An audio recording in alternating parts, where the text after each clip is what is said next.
इस कहानी को अंत तक सुनिएगा क्योंकि कहानी के अंत में पूछा जाएगा इस कहानी से संबंधित एक प्रश्न। अगले दिन जैसे ही राजा भोज सिंहासन पर बैठने के लिए आगे बढ़े तो 12वीं पुतली पद्मावती सामने आई और उसने एक कथा राजा भोज को सुनाई। एक दिन रात के समय राजा विक्रमादित्य महल की छत पर बैठे थे। मौसम बहुत सुहाना था। पूनम का चांद अपने यौवन पर था, पर सब कुछ इतना साफ साफ दिख रहा था कि मानो दिन हो। प्रकृति की सुंदरता में राजा एकदम खोए हुए थे। तभी अचानक वे चौंक गए। किसी स्त्री की चीख थी। चीख की दिशा का अनुमान उन्होंने लगाया। लगातार कोई औरत चीखे जा रही थी और सहायता के लिए पुकार रही थी। उस स्त्री को विपत्ति से छुटकारा दिलाने के लिए विक्रम ने ढाल तलवार संभाली और अस्तबल से घोड़ा निकाला। घोड़े पर सवार हुए और फौरन उस दिशा की ओर चल पड़े। कुछ ही समय के बाद वे उस स्थान पर पहुंचे। उन्होंने देखा कि एक स्त्री बचाओ बचाओ कहती हुई बेतहाशा भागी जा रही है और एक विकराल दानव उसे पकड़ने के लिए उसका पीछा कर रहा है। विक्रम ने एक क्षण भी नहीं गंवाया और घोड़े से कूद पड़े। युवती उनके चरणों पर गिरती हुई बचाने के लिए विनती करने लगी।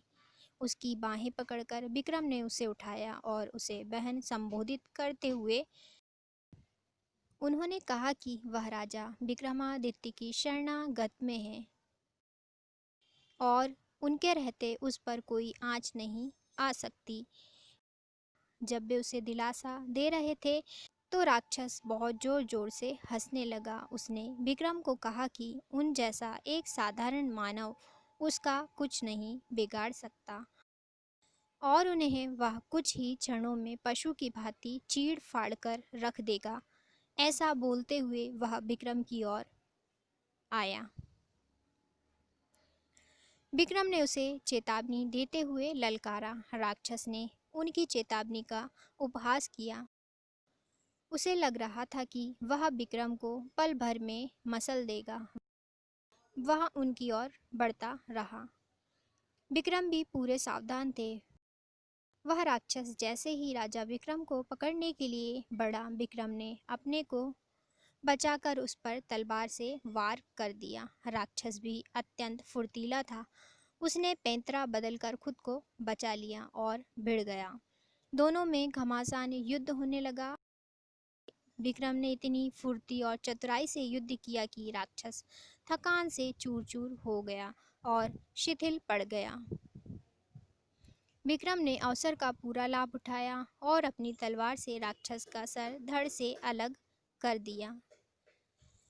विक्रम ने समझा राक्षस का अंत हो चुका है, मगर दूसरे ही पल उसका सर फिर अपनी जगह आ लगा और राक्षस दुगने उत्साह से उठकर लड़ने लगा। इसके अलावा एक और समस्या हो गई। जहाँ उसका रक्त गिरा था वहाँ एक और राक्षस पैदा हो गया। राजा विक्रमादित्य क्षण भर को तो चकित हुए, लेकिन बिना विचलित हुए एक साथ दोनों राक्षसों का सामना करने लगे। रक्त से जन्मे राक्षस ने मौका देखकर उन पर घूंसे का प्रहार किया तो उन्होंने पैंतरा बदलकर पहले वार में उसकी भुजाएं और दूसरी वार में उसकी टांगें काट डालीं। राक्षस असह्य पीड़ा से इतना चिल्लाया कि पूरा वन गूंज गया। उसे दर्द से तड़पता देखकर राक्षस का धैर्य जवाब दे गया और मौका पाकर वह सर पर पैर रखकर भाग गया। क्योंकि उसने पीठ दिखाई थी इसलिए विक्रम ने उसे मारना उचित नहीं समझा। उस राक्षस के भाग जाने के बाद विक्रम उस स्त्री के पास आए तो देखा कि वह भय के मारे कांप रही है। उन्होंने उससे कहा कि उसे निश्चिंत हो जाना चाहिए और भय त्याग देना चाहिए क्योंकि दानव भाग चुका है। उन्होंने उसे अपने साथ महल चलने को कहा ताकि उसे उसके माँ बाप के पास पहुँचा दें। उस स्त्री ने जवाब दिया कि खतरा अभी टला नहीं है, क्योंकि राक्षस मरा नहीं, वह लौट कर आएगा और उसे ढूंढकर फिर इसी स्थान पर ले आएगा। जब विक्रम ने उसका परिचय जानना चाहा तो वह बोली, सिन्हूल द्वीप की रहने वाली है और एक ब्राह्मण की बेटी है। एक दिन वह तालाब में सखियों के साथ नहा रही थी, तभी राक्षस ने उसे देख लिया और उस पर मोहित हो गया। वहीं से वह उसे उठाकर यहाँ ले आया और अब उसे अपना पति मान लेने को कहता है। उसने सोच लिया है कि वह अपने प्राण दे देगी, मगर अपनी पवित्रता नष्ट नहीं होने देगी। वह बोलते बोलते रोने लगी और उसका गला रुंध गया। विक्रम ने उसे आश्वासन दिया कि वे राक्षस का वध करके उसकी समस्या का अंत कर देंगे, और उन्होंने राक्षस के फिर से जीवित होने का राज पूछा। उस स्त्री ने जवाब दिया कि राक्षस के पेट में एक मोहिनी वास करती है, जो उसके मरते ही उसके मुंह में अमृत डाल देती है। उसे तो वह जीवित कर सकती है, मगर उसके रक्त से पैदा होने वाले दूसरे राक्षस को नहीं। इसलिए वह दूसरा राक्षस अपंग होकर दम तोड़ रहा है। यह सुनकर विक्रम ने कहा कि वे प्रण करते हैं कि उस राक्षस का वध किए बगैर अपने महल नहीं लौटेंगे, चाहे कितनी भी प्रतीक्षा क्यों ना करनी पड़े। उन्होंने जब उससे मोहिनी के बारे में पूछा तो स्त्री ने अनभिज्ञता जताई। विक्रम एक पेड़ की छाया में विश्राम करने लगे। तभी एक सिंह झाड़ियों में से निकलकर विक्रम पर झपटा। क्योंकि विक्रम उस समय पूरी तरह चौकन्ने नहीं थे, इसलिए सिंह उनकी बाँह पर घाव लगाता हुआ चला गया। अब विक्रम भी पूरी तरह हमले के लिए तैयार हो गए। दूसरी बार जब सिंह उनकी ओर झपटा तो उन्होंने उसके पैरों को पकड़कर उसे पूरे जोर से हवा में उछाल दिया। सिंह बहुत दूर जाकर गिरा और क्रुद्ध होकर उसने गर्जना की।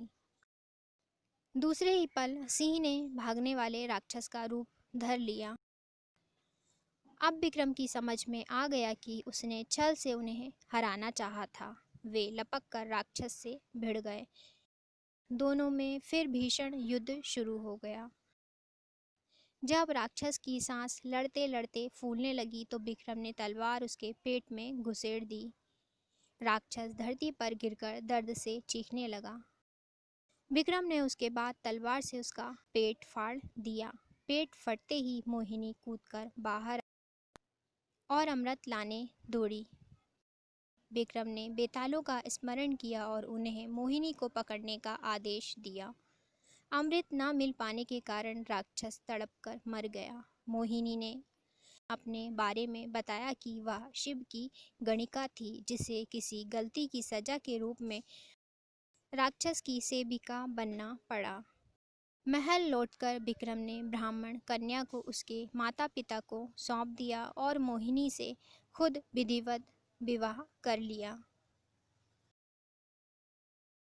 इतनी कहानी सुनाकर बारहवीं पुतली पद्मावती ने राजा भोज से प्रश्न किया कि राजा भोज, यदि आप राजा विक्रमादित्य के समान साहसी वीर हैं तो वे इस राज सिंहासन पर बैठने के अधिकारी हैं।